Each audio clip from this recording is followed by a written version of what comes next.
संवाद उपनिषद श्रृंखला में आज का विषय संप्रेषण और मन भाग 5। मन चाहता है आनंद में रहना, रसयुक्त निर्मल स्वच्छ रहना। बिना मन के किया गया कार्य मन में रस पैदा नहीं करता, निरस होता है। परिणाम भी वैसे ही आते हैं। मन से बनाया गया चित्र हजारों मील दूर बैठे दर्शकों का मन भी मोह लेगा। मन युक्त संगीत मन को अवश्य छूता है। मन ही दूर बैठे व्यक्ति की याद दिलाता है। उसी क्षण हम भी उसे याद आते हैं।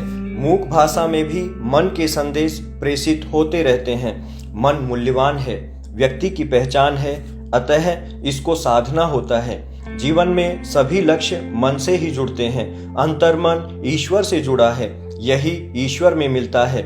इसको साधने के लिए शरीर और बुद्धि का साधना आवश्यक है, क्योंकि इनको साथ तो रहना ही है। अतः सबकी एक भाषा होनी चाहिए, सब स्तरों में संतुलन होना चाहिए। अलग अलग धरातलों की अलग अलग दिशाएं होना घातक है, ये व्यक्तित्व को नष्ट कर देती हैं। जीवन के सभी स्तर एक दिशा और एक ही गति से चलने वाले हों, तभी जीवन में समरसता आती है। जब अपेक्षाएं शांत होंगी तथा वर्तमान और भविष्य के प्रति संदेह शांत होंगे, तभी व्यक्ति को स्वयं पर भरोसा होगा।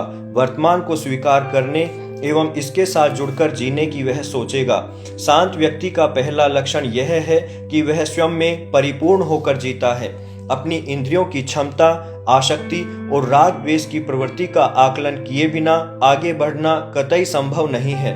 हमारी कौन सी इंद्रियां अधिक चंचल हैं, किसका प्रभाव मन पर तीव्र होगा, क्या उसमें आसक्ति का भाव साथ आता है, क्या उससे राग द्वेष भी पैदा होते हैं। इस हेतु हमें अपने आप से ये प्रश्न करने होंगे। यदि किसी का रूप देखकर विशेष आसक्ति हो तो चक्षु इंद्रिय पर ध्यान देने की प्रथम आवश्यकता है। उसका नियंत्रण करना तथा उसमें से राग द्वेष को बाहर निकालना पहली अनिवार्यता है। यह आवश्यक नहीं है कि सभी इंद्रियां एक सी प्रभावी हों। चरक ने लिखा है कि जो व्यक्ति इंद्रियों का योग नहीं करता, उनसे कार्य नहीं लेता, उसकी इंद्रियां नष्ट हो जाती हैं, काम करना बंद कर देती हैं। अयोग तथा अति योग दोनों ही शक्तियों को नष्ट करते हैं। अधिक कार्य लेना, विश्राम नहीं देना हाश का मार्ग है। इसके लिए जरूरी है सत जागरूकता और अभ्यास। स्वयं को देखते हुए जीने का मार्ग। आत्मा दृष्टा है, वह बुद्धि के साथ मिलकर वास्तविकता को देखता है। मन तो इंद्रियों के माध्यम से अनुभव करता है। यहाँ मन को ही आत्मा मान लेना अस्मिता कहलाता है। अस्मिता हमारे पंच कलेश का ही एक अंग है, जिसमें अविद्या, अस्मिता, राग, द्वेष और अभिनिवेश आते हैं। अस्मिता अर्थात मिथ्या दृष्टि। तामसीय और सात्विक भाव के बीच का संघर्ष ही विकृत सृष्टि का कारण बनता है। प्रकारांतर से अभ्यास के साथ अस्मिता ही मानव जाति के विकास, इवोल्यूशन का आधार भी है। बुद्धि का मूल कार्य स्थल हमारा स्नायु तंत्र है। जब हमारा मस्तिष्क शांत होता है, तब हमारी बुद्धि में भी ठहराव सा आ जाता है। मन की चंचलता भी शांत होती जान पड़ती है। यही शांति अभ्यास करते करते हमारे अहंकार और चित्त वृत्तियों को शांत करती है। इस स्थिति में ही हर धरातल पर ऊर्जा का समान वितरण संभव होता है। एक संतुलित व्यक्तित्व उभरकर सामने आता है। चित्त के साथ राजसी, तामसी, चिंत्या और सात्विक चिंतन भी जुड़े रहते हैं। चूंकि चित्त भी महत्व का अंश है, अतः महत्व या महान शब्द बुद्धि के वाचक हैं। यहाँ सब कुछ त्रिगुण से प्रभावित है। चिंत्या हमें पंच कलेशों से बांधती है और चिंतन के सहारे हम नए संस्कारों का निर्माण करते हैं, वासनाओं पर विजय प्राप्त करते हैं। इन सभी कार्यों में मन ही मुख्य भूमिका निभाता है। मन को हमारी इंद्रियां प्रभावित करती हैं। अतः इंद्रिय निग्रह योग का सूत्र है, जो मन को शांत करता है और आत्मा तक अच्छे संस्कार पहुंचाता है। गीता में तीनों गुणों का गहन विस्तार है। शरीर को चलाने का, विकसित करने तथा मन से जोड़ने का कार्य प्राणमय कोश करता है। शरीर में 5 मुख्य तथा 5 गौण प्राण स्थूल रूप से कार्य करते हैं। इन्हें प्राण, अपान, उदान, समान, व्यान तथा नाग, कूर्म, क्रैकल, देवदत्त और धनंजय के नामों से जाना जाता है। सृष्टि के मूल प्राण ऋषि, पितृ, देव आदि प्राणों का ही परिवर्तित रूप होते हैं। व्यक्ति ऋषि, पितृ और देव ऋण साथ लेकर जन्म लेता है और मृत्यु से पूर्व उन्हें लौटाना भी चाहता है। प्राणमय कोश के सहारे हम जीवन के गूढ़तम रहस्यों को समझ सकते हैं, अपने मन को जान सकते हैं, मन के आवरण देख सकते हैं, उन्हें दूर करने का योजन कर सकते हैं। हमारा मनोमय कोश इसी प्राणमय कोश के भीतर रहता है। इसी मनोमय कोश से हमारी 5 कर्मेंद्रियां जुड़ी हैं: हाथ, पैर, गुदा, मूत्रेंद्रिय और मुख।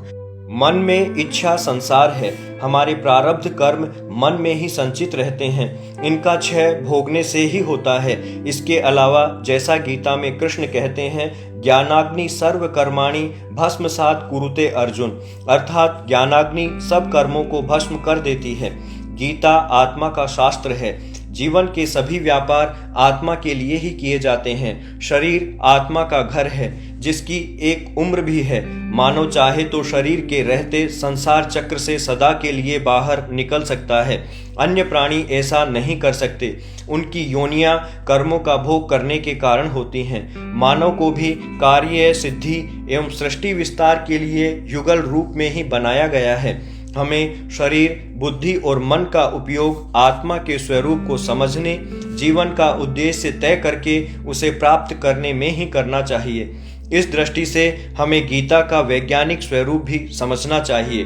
कृष्ण और अर्जुन दोनों के भी मनों के 4 स्तर थे। कौन सी बात किस स्तर को इंगित करती है, यह महत्वपूर्ण है।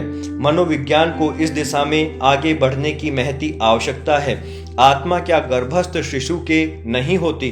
कैसे अभिमन्यु ने चक्रव्यूह तोड़ना गर्भ में सीख लिया था, कैसे आज भी लोरियों, कहानियों और संगीत के द्वारा गर्भस्थ शिशु को शिक्षित कर रहे हैं। इसमें कौन से मन का कैसे प्रशिक्षण हो सकता है, कैसे प्रसव पूर्व शिशु को विषय में, मूल्यों में, धार्मिकता में शिक्षित किया जा सकता है।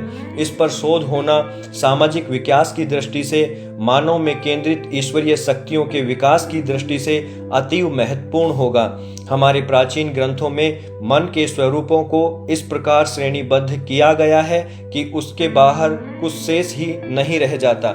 यही कारण है कि हजारों वर्षों बाद भी यह ज्ञान उतना ही अर्थपूर्ण जान पड़ता है। मनोविज्ञान का विषय कहाँ था तब? आज भी हमारे भीतर के मनुष्य को, उसके अर्धनारीश्वर स्वरूप को, सूक्ष्म प्राण व्यापार को, मन और प्राण के संबंधों को, मन की गति को, मूक संवाद आदि की गहनता को कहाँ पकड़ पाते हैं? मन पर चंद्रमा की कलाओं का, ग्रहों की स्थितियों का कितना प्रभाव पड़ता है, इसकी जानकारी ज्योतिष भी विस्तार से देता है। अन्न और मन का संबंध भी आज विज्ञान के समक्ष वैसा नहीं है जैसा हमारे ग्रंथों में निहित है। शरीर, मन, बुद्धि तीनों को 3-3 श्रेणियों में बांटा गया है: सत्व, रज और तम।